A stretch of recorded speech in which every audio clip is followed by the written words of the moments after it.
Have you ever sat before a humble bowl of rice and wondered what it truly represents? Why does something so simple carry such profound meaning in monastic traditions? Welcome back to the channel. I'm truly honored that you've joined me for today's exploration, because this isn't just about food. It's about life, virtue, mindfulness, and the subtle yet powerful ways our daily habits shape our inner world. Today, we are going to look deeply into the Buddhist practice of eating, not as a mechanical act, but as a spiritual ceremony that holds centuries of wisdom. In many temples, before every meal, monks chant 3 virtues and 6 flavors, offerings to Buddhas and monks. For all sentient beings across realms, we make this universal offering. These aren't just poetic lines, they are reminders that every bite we take is a convergence of countless causes and conditions, a lesson in interdependence, a call to humility. Let's begin with the 3 virtues: gentleness, purity, and Dharma conformity. Gentleness refers to food that is soft, easy to digest, and respectful to the body. Purity means food free from impurity, violence, and greed, vegetarian, clean, and ethically sourced. Dharma conformity means the food is acquired through rightful means, not stolen, not demanded, not obtained by causing harm. These virtues elevate the meal beyond sustenance. They turn it into practice. Now the 6 flavors: bitter, sour, sweet, spicy, salty, and bland, are not about culinary indulgence. They reflect balance, harmony, and the Buddhist principle of the middle way. When monks speak of flavor, they speak not of taste but stimulation, but of nourishing the body so the mind can be steady and the heart can be clear. In the modern world, we eat for many reasons: boredom, stress, celebration, social obligation. Rarely do we eat with reverence. Rarely do we eat with awareness.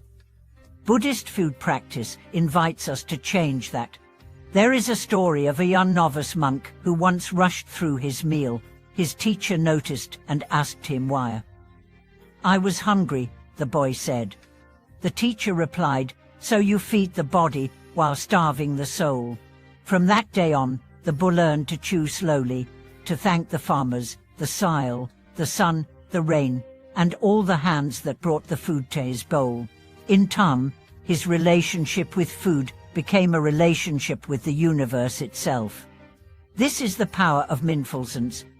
When we eat with awareness, every grain becomes sacred. Every sip becomes a prayer. Let's dive deeper into real-life examples. At a temple in Taiwan, an elderly lay practitioner had taken on the task of preparing morning offerings for 2 decades. Rain or shine, she arrived before dawn, lit incense, chanted sutras, and prepared simple meals with love. She wasn't a scholar. She didn't lecture. But her rice always had a special taste: soft, warm, comforting. When asked her secret, she simply said, "I cook with a heart of offering." This food belongs to the Buddha first, then to all beings. It's not the spices that made her food special. It was her intention, her awareness, her care. And isn't that what we all crave? Not just to eat, but to be nourished. Not just to cook, but to care. Consider this. When you rush a meal while scrolling your phone, your body may feel full, but your spirit remains empty. When you eat with reverence, even a simple bowl of porridge becomes a feast of gratitude. The Buddha once said that the act of eating should include 5 reflections. Consider the effort that brought this food. Reflect on your virtue. Are you worthy of this offering? Guard the mind against greed. See food as medicine to sustain life. Receive the food to support spiritual cultivation.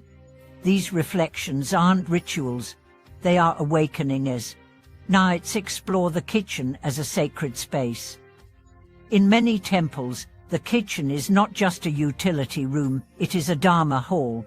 Monks assigned to kitchen duty often chant as they prepare meals. Washing rice is not a chore, it is a purification of mind. Slicing vegetables becomes an act of compassion. Stirring the pot is stirring the soul. The phrase, Buddha comes from the kitchen, isn't metaphorical, it's real. Great masters often began as cooks, not because they were unskilled in scripture, but because the kitchen reveals your practice. Are you impatient? Are you sloppy? Are you resentful? The kitchen shows it all. Let's not forget the symbolism of offering food. When a bowl of rice is placed before a statue of the Buddha, it is not for decoration. It is a gesture of surrender, of saying, this came from the world, but I offer it back to the world. That's what Buddhists call merit. And merit is not measured by quantity. One sincere offering is greater than 1,000 lavish displays without heart. There's a powerful story from ancient India. During a famine, even the monasticus were struggling to receive alms. One old woman had only a few bits of leftover root broth. She had saved it for herself. But when she saw the Buddha walking with his bowl, something within her stirred. She poured the last of her food into his bowl and bowed. The Buddha smiled, received it, and said, "You have just planted a seed of merit that will nourish you for 90 eons." Why? Because she gave all she had not for reward, but from a pure heart. That's the true power of food, not to fill the stomach, but to awaken the heart. So next time you sit down to eat, pause. Look at your meal as if it's your first, as if it's your last, as if the entire universe made this possible. Because it did. And if you can eat with awareness, you can live with awareness. If you can cook with love, you can live with love. If you can offer with sincerity, you can awaken in every moment. Let your kitchen become your temple. Let your table become your altar.